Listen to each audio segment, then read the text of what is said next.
नमस्ते। Money capital channel में आप सबका स्वागत है। तो आज हम इस वीडियो में इंडो अमाइंस लिमिटेड इस कंपनी के अभी हमें जो क्वार्टरली फाइनेंशियल रिजल्ट इस क्वार्टर 4 के अनाउंसमेंट होते हुए देखने को मिले, तो उसके बारे में फुल डिटेल्स हम इस वीडियो में देखने वाले। तो कंपनी के जो सभी नंबर्स है वो हमें यहाँ पर लैक्स में देखने को मिल रहे हैं, तो उसको हम करोड़ में कन्वर्ट करके देखेंगे ताकि क्वार्टर रिजल्ट समझने में हमें आसानी हो।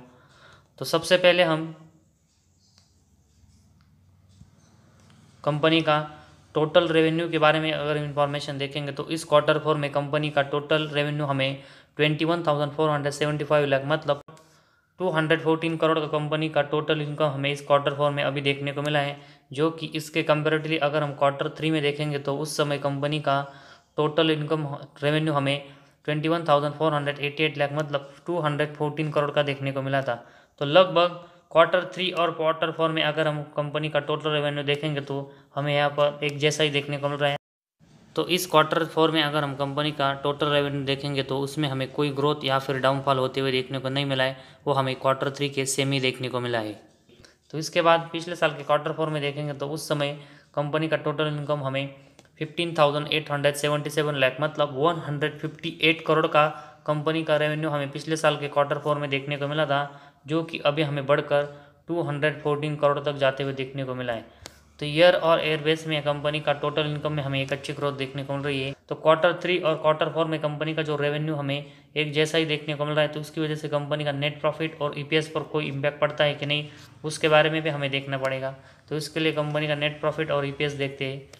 तो इसमें सबसे पहले हम कंपनी का नेट प्रॉफिट देखेंगे, तो इसके लिए हमें कंपनी का टोटल रेवेन्यू है उसमें से कंपनी के रिलेटेड एक्सपेंस और साथ ही में कंपनी के रिलेटेड जो भी टैक्सेस है उसको कट करके देखना पड़ेगा, और उसके बाद हमें प्रॉफिट फॉर द पीरियड मतलब कंपनी का नेट प्रॉफिट यहाँ पर देखने को मिलेगा।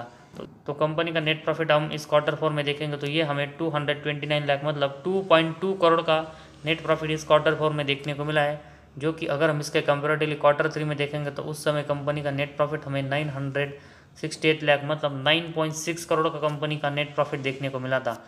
तो क्वार्टर 3 के कंपेरेटिवली अगर हम देखेंगे तो क्वार्टर 4 में कंपनी का जो नेट प्रॉफिट है उसमें हमें भारी गिरावट यहाँ पर होते हुए देखने को मिली है। इसके साथ ही में अगर हम पिछले साल के क्वार्टर 4 में देखेंगे तो उस समय कंपनी का नेट प्रॉफिट हमें 1,597 लाख मतलब 15 करोड़ का कंपनी का नेट प्रॉफिट पिछले साल के क्वार्टर 4 में देखने को मिला था, जो कि अभी हमें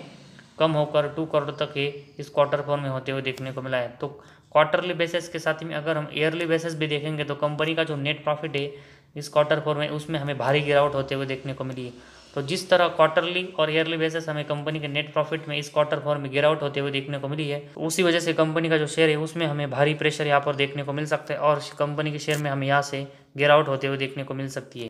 तो कंपनी के जो परफॉर्मेंस है वो हमें इस क्वार्टर 4 में ख़राब होते हुए देखने को मिले, तो उसकी वजह से कंपनी का जो शेयर है उसमें हमें यहाँ से भारी गिरावट होते हुए देखने को मिलेगी।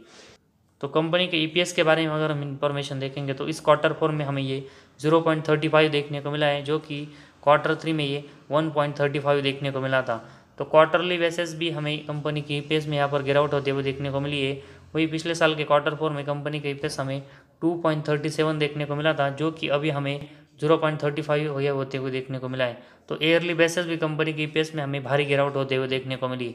तो जिस तरह कंपनी के क्वार्टर 4 के अभी हमें रिजल्ट देखने को मिले हैं, जिसमें हमें कंपनी का जो टोटल इनकम है वो इस क्वार्टर 4 में यहाँ पर सिर्फ ईयरली बेसिस ग्रोथ होते हुए देखने को मिला है। साथ ही में कंपनी के जो यहाँ पर एक्सपेंस और टैक्सेस है उसको यहाँ पर बढ़ने की वजह से जो कंपनी का नेट प्रॉफिट है उसमें हमें क्वार्टरली और ईयरली बेसिस गिरावट होते हुए देखने को मिली, और साथ ही में कंपनी के ईपीएस में भी हमें यहाँ पर भारी गिरावट इस क्वार्टर 4 में होते हुए देखने को मिली। तो जिस तरह कंपनी के परफॉर्मेंस अभी हमें डाउन होते हुए देखने को मिले हैं, तो इस क्वार्टर रिजल्ट के बाद हमें इंडो अमेंसिस कंपनी के शेयर में यहाँ से भारी गिरावट होते हुए देखने को मिलने वाली है। तो आज हमारे इस वीडियो में बस इतना ही। अगर आपको हमारा वीडियो पसंद आया तो इस चैनल को ज़रूर सब्सक्राइब कीजिए।